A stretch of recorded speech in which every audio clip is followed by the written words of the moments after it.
originals. And yeah, this particular market was a print market, and now that people are a little bit more educated, and they tend to search for better products. You know, that's why you're seeing more artists being more creative. Not only more creative, but coming up with more original stuff. A lot of originals, like Kelvin, you know, himself, you know, and but the print market is still there, and because a lot of people cannot afford, you know, buying expensive stuff, but you know, it's changing a little bit. There's a very well-known artist, you know, like Paul Goodnight.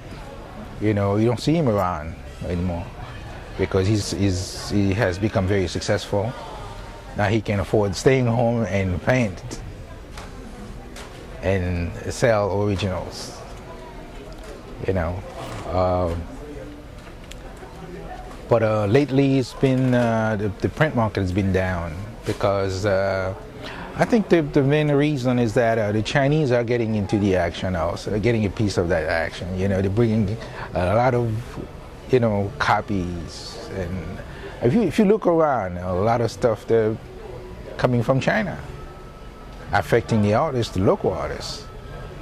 You know, so we have to go back and sit down and think, what else can we do it to be safe. And that's what we're doing. So if you're already established, you already have a name, then you're safe. You know, but younger artists needs to be a little bit more careful. You know, you don't invest too much money into a lot of inventory sitting in your basement, you cannot get rid of.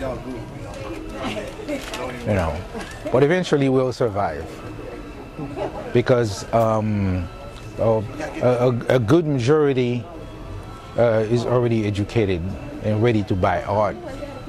You know, it's going to turn around. It's just a matter of time. Now the economy is kind of so-so. People are holding on to their money. But I'll give you another year. You won't be able to walk around here. You know, because people are going to come back out with their money and buy art. Because most of especially the new homes, are empty. The walls are bare. They need art. They need us.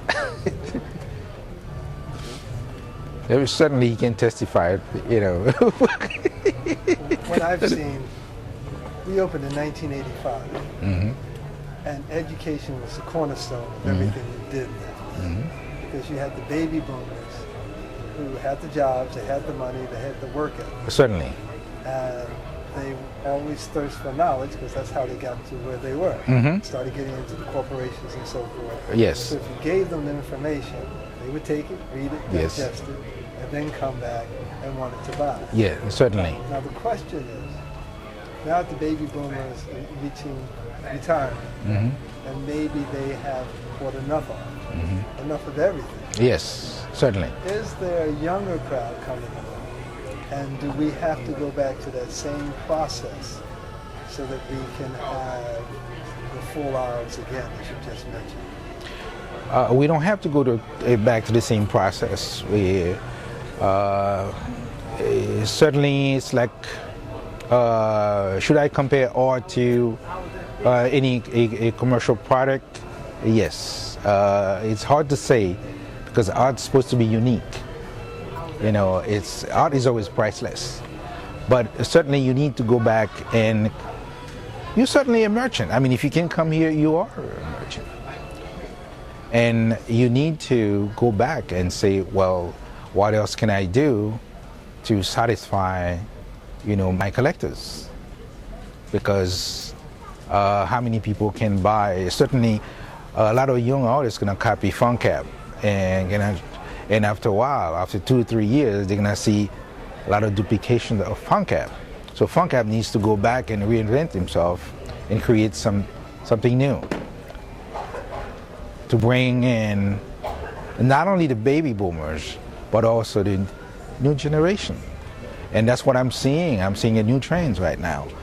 Young college kids coming out, just got married, just bought a house, and making close to 6 figures, and want to buy good stuff. Would you tell us who you are, how to get in touch with you? I am Essud Fungcap. I'm based in Atlanta, Georgia, and I'm here to make it happen. Do you have a website? Yes, it's www.funcaparts.com. Phone number? 770-528-5701.